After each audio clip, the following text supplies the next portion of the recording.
ஹே பிறப்புகளே, எல்லோரும் எப்படி இருக்கீங்க? ஐ திங்க் எல்லாம் சேஃபாக இருக்கீங்கன்னு நினைக்கிறேன்.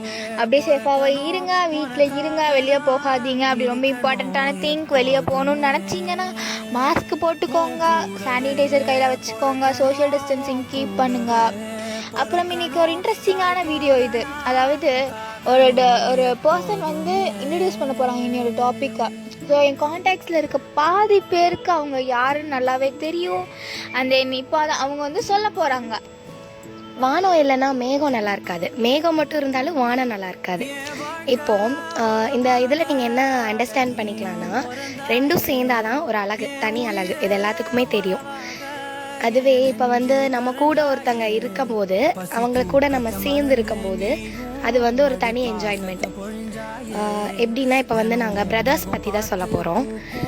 இப்போ உங்களுக்கு கூட பிறந்த அண்ணா இல்லைனாலும் உங்கள் கூட அத்தை பையன் அந்த மாதிரி நிறையா பேர் கண்டிப்பாக இருப்பாங்க. அவங்க எல்லாத்தையுமே உங்களுக்கு கண்டிப்பாக பிடிக்கும். அவங்க கூட சேர்ந்து நீங்களும் ஒரு அழகாக மாறணும். ஸோ அதாங்க இன்னொரு டாபிக், பிரதர்ஸ். அந்த ஒரு குட்டி வேர்டில் நிறைய மீனிங்கும் இருக்குது, சின்ன சின்ன மேஜிக்கும் இருக்குது. அவங்க வந்து பிரதர்ஸ் அப்படிங்கிறவங்க வந்து ஃபாதருக்கு அடுத்து நம்ம ரொம்ப கேரிங்காக பார்த்துக்குவாங்க. அவங்களுக்கு நம்மளை பிடிக்கும், ஆனால் அந்த பாசத்தை வெளிக்காட்ட மாட்டாங்க. அது ஏன்னே நமக்கு தெரியாது.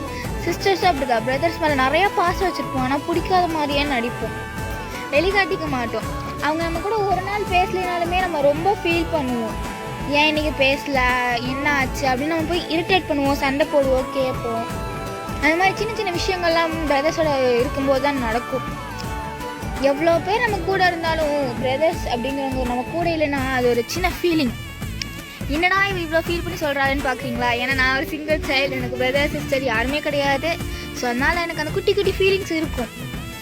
பிரதர்ஸே இல்லைன்னா இருக்கும், பிரதர்ஸ் நம்ம கூட இல்லாமல் போயிட்டாங்களே அப்படிங்கிற ஃபீலிங்ஸ்லாம் இருக்கும். எனக்கு இருந்துச்சு, இருக்கு, இப்போவும் இருக்கு. அண்ட் தென் என்னடா பிரதர்ஸ் திடீர் டாபிக்னு பார்த்தீங்கன்னா, என்னமோ தெரில, எனக்கு ஃபீலிங் வந்துச்சு இன்றைக்கி. ஸோ அதனால் பிரதர்ஸ் பற்றி பேசலாம் அப்படிங்கிற ஒரு சின்ன ஐடியா தான். ஸோ பிரதர்ஸ் அவங்க வந்து குட்டி குட்டி மேஜிக்ஸ் இருக்குது.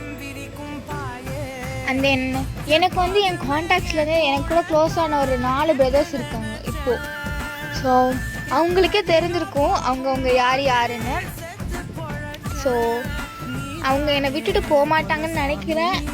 நான் அவங்க விட மாட்டேன், விட்டு கொடுக்க மாட்டேன் யாருக்காகவும். குட்டி குட்டி சண்டை வரும், பட் அதெல்லாம் தாங்கிட்டு நாங்கள் இருப்போம். தென் தே won't leave me. அவங்க எந்த காரணத்துக்காகவும் என்னை விட்டு கொடுக்கவும் மாட்டாங்க யாருக்கிட்டையும். அந்த பாசம் வந்து அவங்க வந்ததுக்கப்புறம் தான் நான் பிரதர்ஸ் அப்படிங்கிற ஃபீலிங் இல்லாமல் இருக்கேன். என்னை இருக்க வச்சாங்க, என்னை ரொம்ப கேரிங்காக பார்த்துக்கிட்டாங்க. அந்த கேரிங் சோல்ஸ் எப்போவுமே என் கூட இருக்கணும்னு விரும்புகிறேன். அது எல்லா சிஸ்டர்ஸ்க்குமே தெரியும். பிரதர்ஸில் ஃபீலிங்ஸ் நிறையா பேர் ஃபீல் பண்ணியிருக்கோம். அண்ட் தென் நீங்கள் எப்போவும் போல் இதே மாதிரி என் கூடவே இருங்க, 4 பேரும். என்னை விட்டுட்டு போகாதீங்க, எப்போவுமே இருங்க. அண்ட் தென் நான் உங்களை யாருக்காக விட்டு கொடுக்க மாட்டேன். இதுக்கு சண்டை போடுவேன், குட்டி குட்டி சண்டை போடுறவங்க கூட, அதான் எனக்கு என்ஜாய்மெண்ட். அதுக்குன்னு பெரிய சண்டைலாம் போட மாட்டேன், கவலைப்படாதீங்க. விட்டுட்டு போக மாட்டேன், மெயினான திங். ஸோ அவங்கவுங்க பிரதர்ஸோட எக்ஸ்பீரியன்ஸ் எப்படி இருந்துச்சுன்னு எனக்கு கொஞ்சம் ரிப்ளை பண்ணால் நல்லாயிருக்கும். ஸோ அவ்வளோதான் இன்னையோட வீடியோ. பிரதர்ஸை பற்றி சொல்லணுன்னா, பிரதர்ஸ் பற்றி சொல்லணுன்னா ஒரே ஒரு வார்த்தை, அப்பாவுக்கு அடுத்து கேரிங். அவங்க தான். Until that, Abhi is signing from today's episode and bye.